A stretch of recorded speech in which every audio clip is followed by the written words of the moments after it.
पूजमूलं गुरुपदं मन्त्रमूलं गुरुः वाक्यं मोक्षमूलं गुरुः कृपा। येन भद्रं कृतं सर्वम् अस्मिन् जगति जीवने तं गुरुं च मनं नित्यं स्मराम्यहं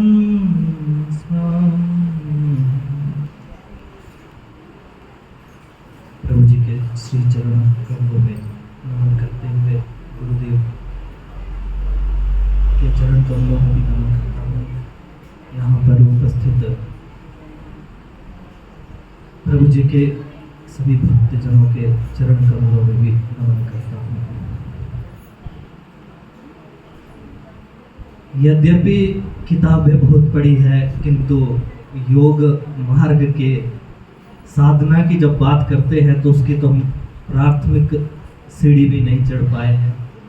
मनुष्य है, बार बार गलतियां करते हैं, पर आश्चर्य तब होता है हमारी गलती होते हुए भी प्रभु जी हमें क्षमा करके वहां से भी हाथ से पकड़कर दूर ले जाते हैं, तो बड़ा आश्चर्य होता है। संस्कृत, मैं जिस गांव में जन्मा उस गांव में संस्कृत के नाम से लोग डरते थे, क्योंकि योग के जितने भी प्रमाणिक ग्रंथ है सब संस्कृत में लिखे हुए हैं। तो थोड़ा 2 मिनट में ये प्रकरण सुनाने की आज इच्छा हो रही है तो बता देता हूँ।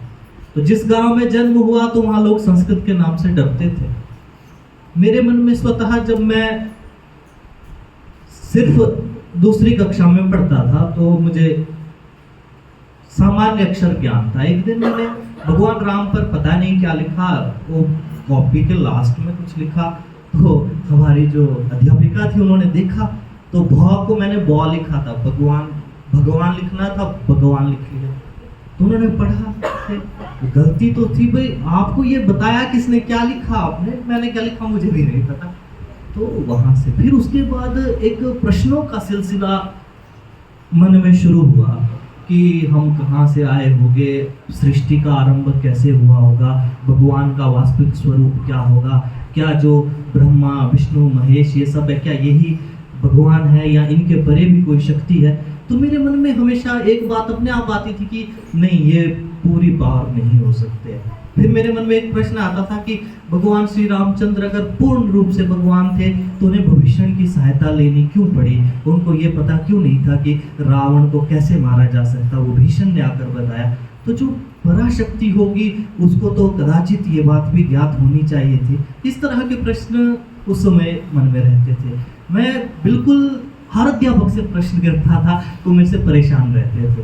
एक दिन मुझे याद है, आप लोगों ने भी पढ़ा होगा, हिंदी की पुस्तक 9वीं कक्षा में गद्य खंड जब शुरू होता है उससे पहले वाले पेज में एक लिखा है, उसको पढ़ाया नहीं जाता था। वैष्णव जन तो तेने कहिए, ये पीड़ पराई जाने रे, पर दुखे उपकार करे, तोए मन अभिमान न आने रे। वो मैडम उसको पढ़ा नहीं रही थी।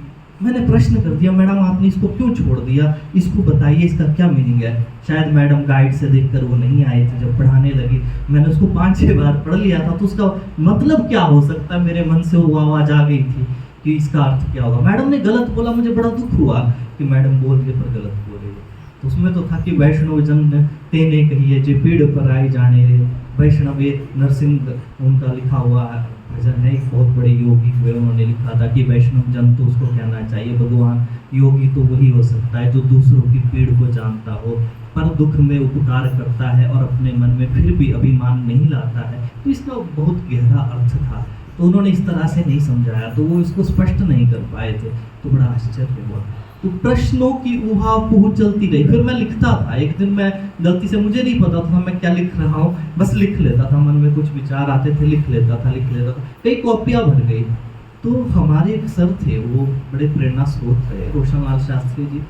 उन्होंने मुझे कहा कि बेटा आपकी गलतियाँ बहुत है, किसी भाषा को, एक भाषा को अच्छे से पढ़ो तो आपकी गलतियाँ ठीक हो जाएगी। आप लिखते बहुत अच्छा है और आपकी रचनाओं को देखकर ये लगता है कि आप जंगल को चले जाओगे। उन्होंने ये बात कही तो फिर मैंने ठान लिया कि भाई जंगल चले जाना है। ये बात वैसे मैंने किसी को कही नहीं है।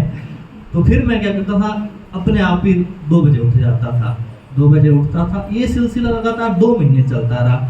एक रात को मैंने सोचा कि कल सुबह जाना है वही जंगल को, और उस दिन आश्चर्य हुआ, मेरी नींद ही नहीं खुली। सुबह 8 बजे नींद खुली तो मैं नहीं जा पाया। तो बड़ा आश्चर्य हुआ। तो उसके बाद फिर 8वीं तक की पढ़ाई पूरी हो गई थी, उसके बाद आगे गए तो फिर बच्चों ने मेरा नाम रखना शुरू कर दिया। ये तो जी शंकर बाबा है, कोई कहता था गांधी है। उनसे मैं इस तरह की बातें करता था, तो परेशान रहते थे कि भाई किस तरह की बातें करते हैं।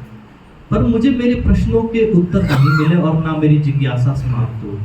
जो हुआ हो प्रश्न और कई तरह की जिज्ञासाएं थी, कोई जिज्ञासा शांत नहीं हुई। कोई उत्तर देता था, मैं संतुष्ट नहीं होता था, और गलती से मैं जांगला परे जा गया। तो मुझे लगता था उस टाइम भी भाई क्या है। तो एक दिन सभी अध्यापक पढ़ाते तो थे, परंतु एक आकर्षण अपने आप ही हुआ। बाकी अध्यापकों से मैंने कभी कोई प्रश्न नहीं किया। तो गुवाड़ी गुरुजी यहाँ उपस्थित है। एक दिन ये कक्षा के बाहर गए, मैं पीछे पीछे चला गया। गुरुजी मुझे आपसे ज्ञान प्राप्त करना है। मुझे तुरंत नहीं था बताइए ज्ञान होता क्या है। फिर गुरुजी ने मुझे बताया नहीं। एक दिन रविवार को आए, मुझे आवाज़ दी जहाँ मैं रहता था कि पंकज आओ तुम्हें ले चलता हूँ, घूमने चलते हैं। मुझे नहीं बताया कि सत्संग जाना है और मुझे क्लोटी ले गए। वो दूसरा रविवार था, और चलते चलते जब वहाँ पहुँचा तो मुझे तो आश्चर्य हुआ। मुझे पता नहीं था कि क्या होता है सत्संग। पहले सत्संग में मुझे कोई अनुभूति नहीं हुई कि कुछ है, या दूसरे सत्संग से थोड़ा लगा कि आना चाहिए। तो फिर जब तक वहाँ रहा तब तक आता रहा। तो जब तक गुरुजी के पास था तो तब तक उतनी गलतियां होती नहीं थी। जब गुरुजी से दूर हो गए, सत्संग से दूर हो गए, जम्मू चले गए, लॉकडाउन लग गया, फिर कई बार गलतियां हो जाती है। तो फिर भी गुरुजनों के आशीर्वाद से वहाँ से निकल भी जाते हैं। तो अभी बस 2-3 बातें और कहूँगा। जैसे अभी बहुत लोग संस्कृत पढ़ रहे हैं, या बहुत लोग नौकरी कर रहे हैं। हम अपने यहाँ भी देखते हैं, बहुत लोग कहते हैं कि सरकारी नौकरी करनी है। बोले क्यों करनी है? आराम के लिए। सरकारी नौकरी करने का मतलब है आराम करना। हम अपने यहाँ भी देखते हैं। मैं ज़्यादा दूर नहीं हूँ, गरली प्रागपुर यहीं यहाँ से 10 किलोमीटर की दूरी पर है।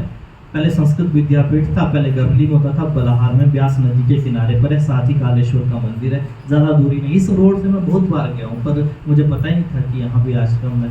मैं इस रोड से तो मैं बहुत बार गुजरा हूँ, तो पता चला। ये भी मेरे लिए बड़ी सौभाग्य की बात है। तो हम देखते हैं कि हमारे यहाँ के जो कर्मचारी है, केंद्र सरकार का पहला नियम है कि 30,000 से कम किसी का वेतन नहीं होगा। अभी 8वां वेतन आयोग आएगा तो 50,000 से किसी का वेतन कम नहीं होगा। तो 30,000 तो मूल वेतन न, और उसके बाद और कुछ डीए इत्यादि जुड़ता है, और 40-50,000 लगभग सबका वेतन रहता है। तो उनके नौकरी करने का तरीका बड़ा आश्चर्यजनक है। मैं देखता हूँ तो मुझे आश्चर्य होता है, तो दुख भी होता है। सुबह 10 बजे आते हैं, अंगूठा लगाते हैं मशीन में, 10:15 पर चाय पीने चले जाते हैं। उनकी जो चाय चलती है वो चाय 11:30 से 11:45 में खत्म होती है। ये 6-7 लोग फिर आते हैं, उसके बाद आधे घंटे कुर्सी पर बैठते हैं, फिर उनका लंच टाइम शुरू हो जाता है। फिर उनका 12:30 से लंच टाइम शुरू होकर 3 बजे तक लंच टाइम चलता है। फिर 3 बजे आते हैं, फिर 3 बजे से लेकर आधा घंटा कुर्सी पर बैठते हैं। फिर 3:30 बजे उनका फिर शाम का चाय का टाइम आता है। फिर वो क्या कहते हैं, हमारा 5 डे वर्किंग रहता है, तो हमें 6 बजे तक रहना होता है। तो उसके बाद वो फिर क्या कहते हैं 5:30 बजे तक उनकी चाय चलती। फिर 5:30 बजे आते हैं, फिर कहते हैं जिनका काम है जी हाँ जी अब लाओ फाइल होगी। फिर फाइल कंप्लीट नहीं होती है, फिर डायरेक्टर को कहते हैं जी ये काम इस हफ्ते कंप्लीट नहीं होएगा, शनिवार और संडे को बुलाना पड़ेगा आपको। उसके एक्स्ट्रा पैसे मिलते हैं, मतलब सैलरी के अतिरिक्त जो छुट्टी के दिन है आपको काम करने के लिए शुक्रवार नहीं शनिवार और रविवार को हमें बुलाना पड़ेगा। फिर ऑर्डर निकलवाते हैं तुरंत, फिर साइन क्योंकि काम रहा होता है।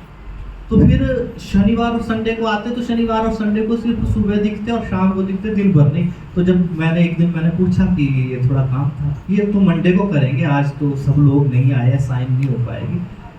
पहले बोला कि शनिवार और संडे को बुलाइए, काम मंडे को होगा। तो मेरे कहने का मतलब ये है, ये सारी बातें ये जितनी गलतियां हम करते हैं हमें दिखती नहीं, हम हर क्षण कर रहे हैं। मैं भी कर रहा हूँ क्योंकि इंसान हूँ। जिस दिन गलतियां करना छोड़ देंगे उस दिन भगवान बन जाएगा। इंसान ही भगवान होता है, योग में लिखा है। योग सूत्र जो पतंजलि ने लिखा है, ईश्वर की परिभाषा करते हुए कि जो सभी प्रकार की विकृतियों से ऊपर उठ जाता है, लोग मोह से ऊपर उठ जाता है और समस्थिति को प्राप्त कर लेता है, वो ईश्वर है। फिर श्रीमद् भगवद गीता भी कहती है कि समत्वम योग उच्यते, योग क्या होता है, समस्थिति को योग कहते हैं। फिर उन्होंने प्रश्न किया कि भाई समस्थिति किसको कहते हैं? ऐसी स्थिति को जिस व्यक्ति को ठंड गर्मी सुख दुख इन सब से कोई फर्क ही नहीं पड़ता, इन सब से जो अपरिमृष्ट होता है, मतलब अस्पृष्ट होता है, जो इसको सुख दुख दर्द कोई चीज सहन नहीं करता और वो समस्थिति में रहता है। दुख होने पर उसको आंसू नहीं आते और सुख होने पर उसको तारीफ कोई करे तो उसको खुशी नहीं होती है। जब वो इस प्रकार से और वो भगवान से जुड़ जाता है तो उसको इन सब प्राणियों में भगवान दिखते हैं। भगवान तभी दिखते हैं जब वो समस्थिति को प्राप्त करता है और उसी को हम समाधि कहते हैं। फिर दूसरी परिभाषा वही थी, योगः कर्मसु कौशलम। ये जो मैंने पहले के उदाहरण दिए ये इससे रहते हैं। ये कहता है कि योगः कर्मसु कौशलम, इंग्लिश में इसकी ट्रांसलेट की वर्क इज वर्शिप। हमें जो दायित्व दिया है या सरकारी नौकरी मिली या जो भी काम, उसके प्रति ईमानदारी से उस काम को करना वही योग है। क्योंकि योगः कर्मसु कौशलम, कुशलता पूर्वक कर्मों का संपादन करना ही योग है, ऐसी परिभाषा। इतनी सारी बातें वहाँ पर है। तो योग के निकट पहुँचने के लिए फिर आदि शंकराचार्य हुए, उन्होंने सौंदर्य लहरी नामक एक ग्रंथ लिखा। पहले ही श्लोक में उन्होंने एक बहुत बड़ी बात कही, शिवः शक्त्या युक्ता यदि भवति। अगर शिव जो है शक्ति से युक्त होता है तभी वो शिव है। फिर आगे कहते हैं ब्रह्मा विष्णु महेश जो भी है उनके अंदर जो शक्तियों कुंडलिनी शक्ति की बात कर रहे हैं। अगर वो उस कुंडलिनी शक्ति का जागरण करते हैं और उसमें पूरा योग के मार्ग का गुह्य मार्ग का वर्णन किया है, तो जो कुंडलिनी शक्ति, जब शिव भी शक्ति से युक्त होगा तभी वो स्पंदन करने में समर्थ है, अन्यथा स्पंदन भी नहीं कर पाएगा। तो ऐसी बहुत सारी बातें और समय का भाव है। बोल सच्चिदानंद महाप्रभु